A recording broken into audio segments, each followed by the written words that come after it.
नमस्कार मेरे प्रिय छात्रों, ज्ञानदीप विद्यालय के YouTube चैनल में मैं सभी का तहे दिल से स्वागत करती हूँ।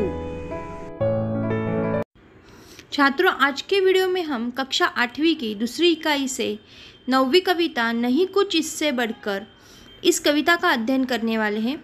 इस कविता के रचनाकार है सुमित्रानंदन पंत। अब हम उनका परिचय देखते हैं। नहीं कुछ इससे बढ़कर इस कविता के रचनाकार सुमित्रानंदन पंत जी का परिचय हम देखते हैं। उनका जन्म 1900 में कोसानी अल्मोड़ा में हुआ था। सुमित्रानंदन पंत जी को प्रकृति से बहुत लगाव था। प्रकृति के सौंदर्य और कोमल भावना उनकी रूप की पहचान थी। सुमित्रानंदन पंत बचपन से ही बहुत सुंदर रचनाएं करते थे। उन्हें भारतीय ज्ञानपीठ, सोवियत लैंड नेहरू साहित्य अकादमी और पद्म भूषण पुरस्कार से उन्हें सम्मानित किया गया था।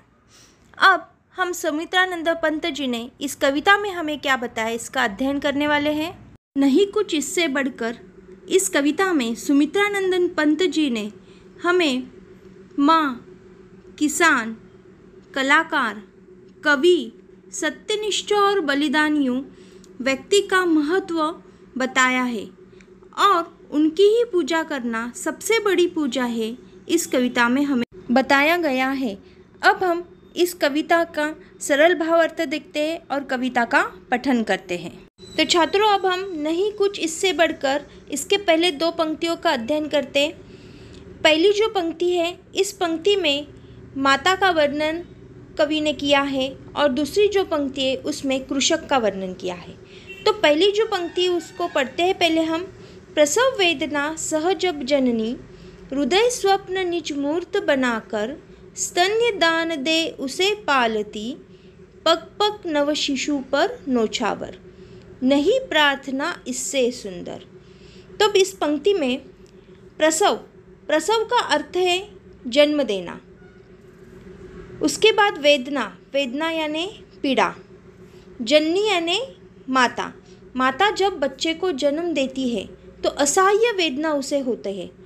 हृदय स्वप्न निज मूर्त बनाकर, स्वप्न यानी उसकी इच्छाएं, निज यानी अपना, स्तन्यदान यानी दूध पिलाना, पग यानी रास्ता, नौछावर यानी जान देना।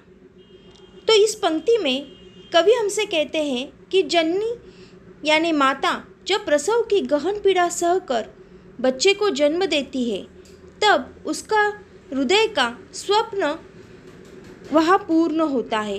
वह स्वप्न को वह रूप देती है, अपने अंश को दूध पिलाकर वह बड़ा करती है, उसकी देखभाल करती है, उसके साथ खेलती है, उस पर अपनी जान नौछावर करती है।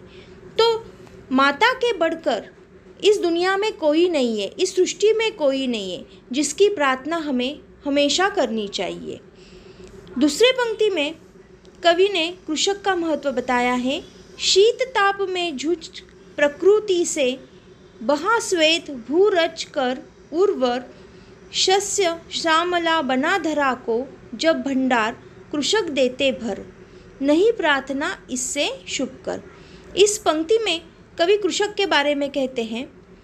कवि इस पंक्ति में कहते हैं कि कृषक हमारे जीवन में सबसे महत्वपूर्ण है। जैसे कि पौष माघ असह्य शीत और जेठ भयंकर ताप सबको सहन करके, प्रकृति के प्रतिकूल परिस्थितियों का सामना करके वह धरती में जीतोड़ मेहनत करता है, पसीना बहाता है और उसे उपजाऊ बनाता है। संपूर्ण संसार के लिए अन्न उपजाता है और अनाज से सबके भंडारों को भर देता है। कृषक है तो हमारे जीवन चल रहा है। कृषक के ऐसे मंगलकारी रूप से बढ़कर कोई और प्रार्थना करना उचित नहीं है। यह हमें सुमित्रानंदन पंत जी ने इस पंक्तियों के माध्यम से कहा है। तो छात्रों, इस पंक्ति में आए हुए कठिन शब्द के अर्थ है शीत ताप, सर्दी गर्म, श्वेत यानी पसीना, भूरज यानी मिट्टी, उर्वर यानी उपजाऊ, शस्य यानी नई कोमल घास, श्यामला यानी हरी भरी। तो छात्रों, आज के वीडियो में हमने नहीं कुछ इससे बढ़कर इस कविता के दो पंक्तियों का अध्ययन किया है। इस पंक्तियों में कवि ने माँ और कृषक के बारे में बताया है और कवि के अनुसार इनकी पूजा से बढ़कर और कोई पूजा नहीं है, क्योंकि इन दोनों के वजह से हमारा जीवन चल रहा है। तो छात्रों, पंक्ति में दिए हुए कठिन शब्द के अर्थ लिख लीजिए, पंक्तियों का अध्ययन कीजिए। अब हम मिलते अगले वीडियो में। धन्यवाद।